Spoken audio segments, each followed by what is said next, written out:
The year is 1995, and Power Slam magazine stands as Britain's sharp-tongued authority in the age of new generation mediocrity and ECW rebellion.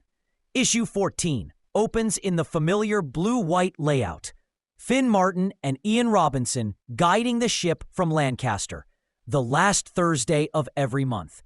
The cover screams Caged Fury in Philly, while beneath the masthead, letters and adverts reveal the pulse of a still print-driven fandom. Black and white mail-order pages promising glossy photos, back issues for £2, and t-shirts for every allegiance, from ECW to AJPW. From the top launches the issue with Finn Martin's editorial frustration, a tirade against the WWF's creative malpractice.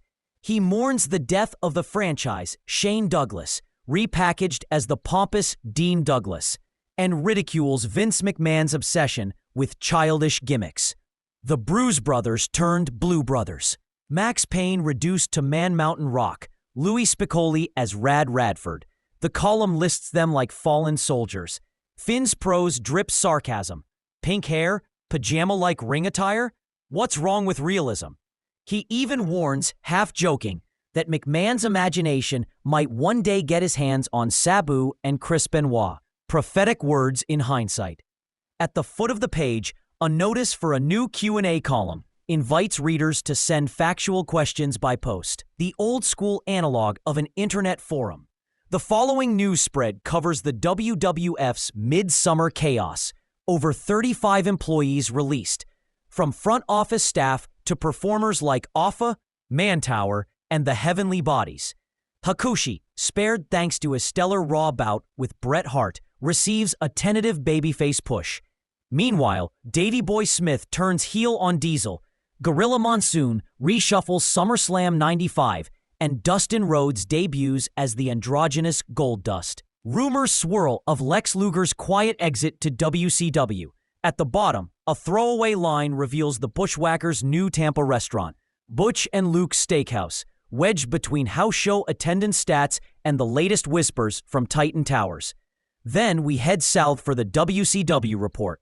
Finn Martin recounts Clash of the Champions XXX in Daytona Beach, Sting and Hawk versus Meng and Kurosawa, Renegade defending his unloved TV title, Harlem Heat versus the Stud Stable with Sherry and Colonel Parker toning their brawl into slapstick, and Hogan's absurd Dungeon of Doom segment introducing the son of Andre.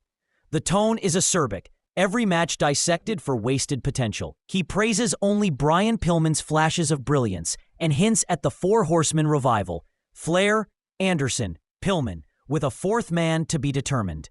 Amid the WCW coverage comes a scoop. Benoit, Guerrero, and Malenko have signed 3-month WCW contracts under New Japan's pressure, effectively ending their ECW run. The text reads like a cold transfer wire, noting even the debut of Monday Nitro and Sabu's upcoming match on its second episode. This is the moment the wrestling world quietly pivots from underground to prime time. Then we reach the magazine's namesake mayhem, Caged Fury in Philly, ECW's Heatwave 95, a barbed wire symphony of violence. The Pit Bulls, Cactus Jack's heel turn on Tommy Dreamer, the six-man clinic with Scorpio and Malenko versus the Steiners and Guerrero, and the Sandman Mikey Whipwreck caning spectacle, all recapped in graphic, unblinking prose. Finn Martin treats ECW not as fringe chaos but as the heartbeat of authenticity, contrasting it with the corporate gloss of Titan and Turner. Stateside, Ian Robinson pivots to another kind of brutality. UFC VI in Casper, Wyoming. His blow-by-blow report covers Tank Abbott's debut rampage, Oleg Taktarov's tactical submission win, and the Shamrock Severn super fight. He calls it what America has always wanted to see, acknowledging the surge that would soon make MMA mainstream. Page 10's vid review dives into tape trading culture. Greatest steel cage matches earns a C. King of the Ring 95 gets a D. Avoid at all costs.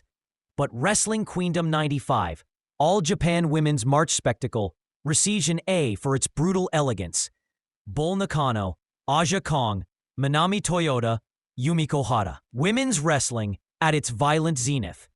Beneath the column, the back issues ad tempts readers with old copies.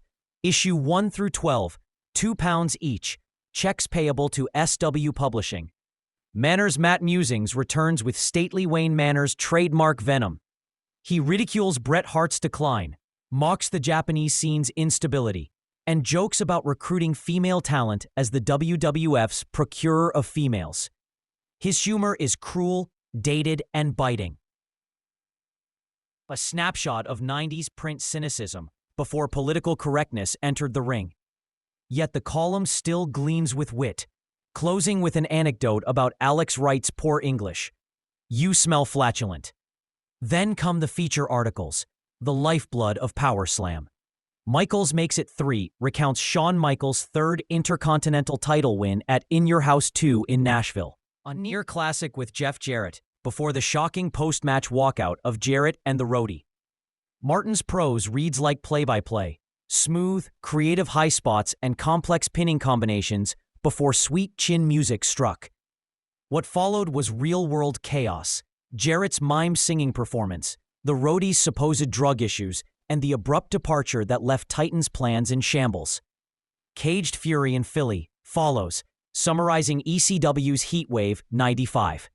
The Cage returned to South Philly. The Pitbulls, Tommy Dreamer, and Cactus Jack in a war of splinters and steel. The tone is breathless. British tabloid meets ringside commentary.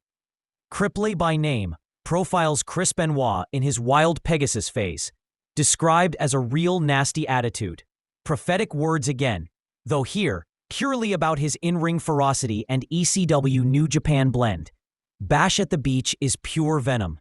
The review brands WCW's Big July pay-per-view a complete and utter stinker, with Finn Martin lamenting the creative decay even as Hogan's main event aura flickers out.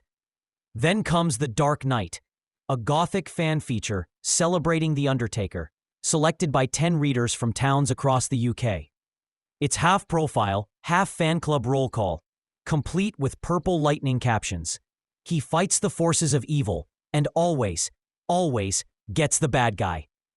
Finally, Misawa, a short but respectful nod to AJPW's Triple Crown champion Mitsuharu Misawa, the man in Budokan Hall. The spread stands out for its quiet admiration, a bridge between Japanese excellence and British fandom that Power Slam always championed. At the back, the letters section delivers classic mid-90s British sarcasm. Boredom at the beach, do the right thing, Brett, and why Mabel? Finn Martin responds with a mix of patience and mockery. Then, Sia signs off with one final image, Miss Toyota, Manami Toyota, looking good in the closing photo, symbolizing the issue's admiration for women's puroresu at its peak. And throughout, the ads speak louder than nostalgia. Back issues order forms, video selection lists with UK price codes, the request spot address printed like scripture. Power Slam, P.O. Box 32, Lancaster, Lancs, LA1, 1RA. These weren't just ads. They were portals for pre-internet fans. Want to appear in print? Mail your pick for next month's centerfold. Want tapes? Send a check. Wrestling wasn't instant. It was earned by post. When you finish the issue, you can almost smell the newsprint. A time when the WWF was floundering. WCW was plotting Nitro. ECW was catching fire. And Power Slam stood in the middle, laughing, analyzing, and documenting history with wit sharper than a razor-edged superkick. This was Power Slam number 14, September 1995. From the pages.